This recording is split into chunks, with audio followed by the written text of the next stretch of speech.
Okay, section 2 is more on area. This time we have a new formula. Area of a trapezoid is 1/2 the height of the trapezoid times the quantity b1 plus b2, which you're adding the bases of a trapezoid.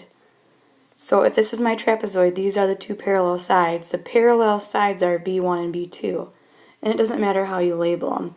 The height has to be the perpendicular to b1, b2.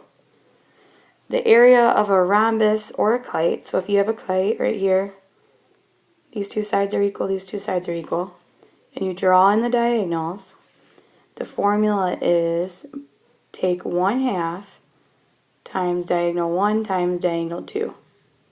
Because basically what you're doing is you have two triangles together. You have this triangle and this triangle. So 1/2 diagonal 1 times diagonal 2. So diagonal 1 and diagonal 2, the length. Same thing with a rhombus. If you draw in the diagonals of a rhombus, you're going to do 1/2 d1, d2. And it doesn't matter which one is the diagonal 1 and which one is the diagonal 2. So let's practice these. Find the area of each trapezoid. So area equals 1/2 the height times b1 plus b2. So I have my base 1 and my base 2, but I don't have the height. But notice this is a 45-degree angle. So what I'm going to do is I'm going to draw in this right here. So now this is a special right triangle. So if all the way across is 11 and this part's 6, and this part has to be 5. So this is an isosceles right triangle. This has to be 5 because these two sides are equal. So now I have my height. So the area is going to be 1/2 times 5 times b1 plus b2. So 11 plus 6.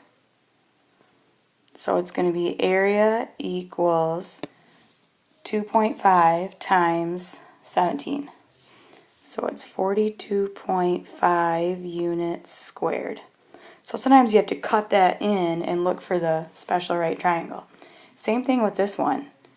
Okay, I don't have the height.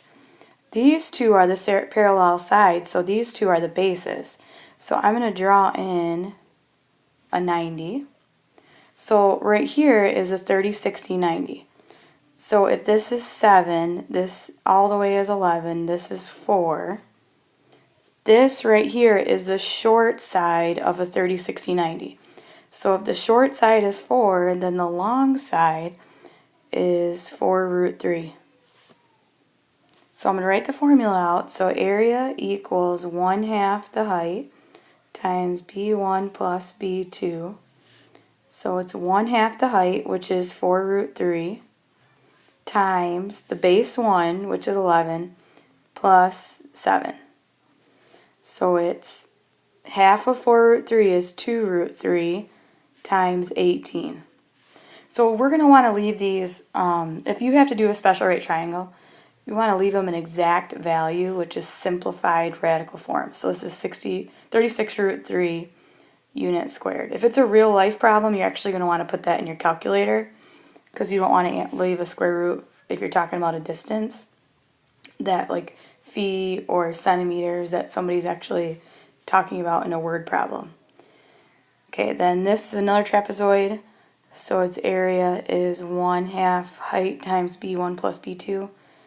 This time I don't have an angle in here. So, and I do have my height and my base 1, base 2.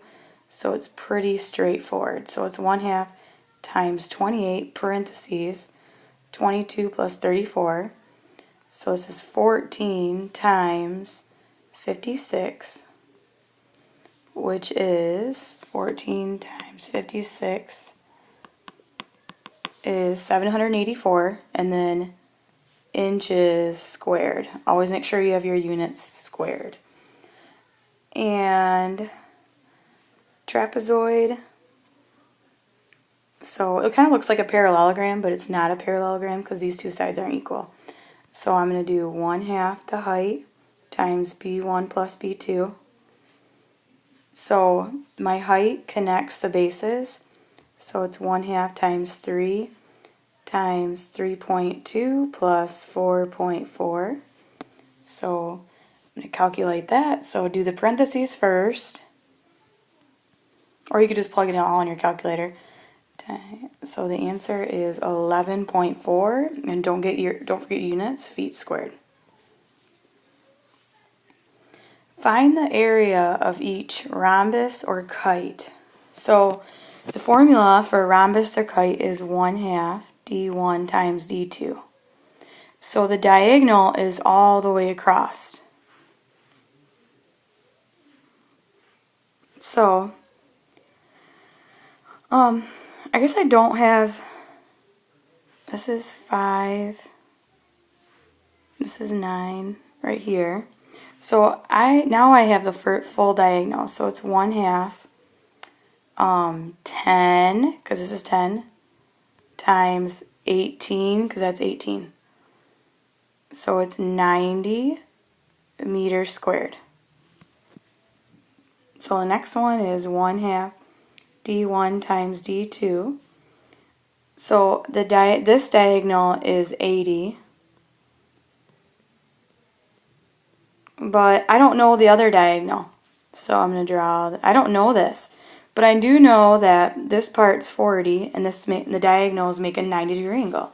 So I'm going to go off to the side and do the Pythagorean theorem. So it's going to be 40 squared plus b squared equals 50 squared. And when I solve that, I get b is 30. So this is 30, this is 30, which makes this 60. So then when I calculate this, it's going to be 2,400 inches squared. So sometimes you have to solve for the diagonal. And then down here, it's 1/2 d1 times d2. So it's 1/2. This diagonal is 9. This diagonal is 12. So this is 56 feet squared. And then I do 1/2 d1 times d2. This diagonal is 15. And then this diagonal is 16 plus 7.5. So it's 22.5. So I do 0.5 times 15 times 22.5 is 168.75 inches squared.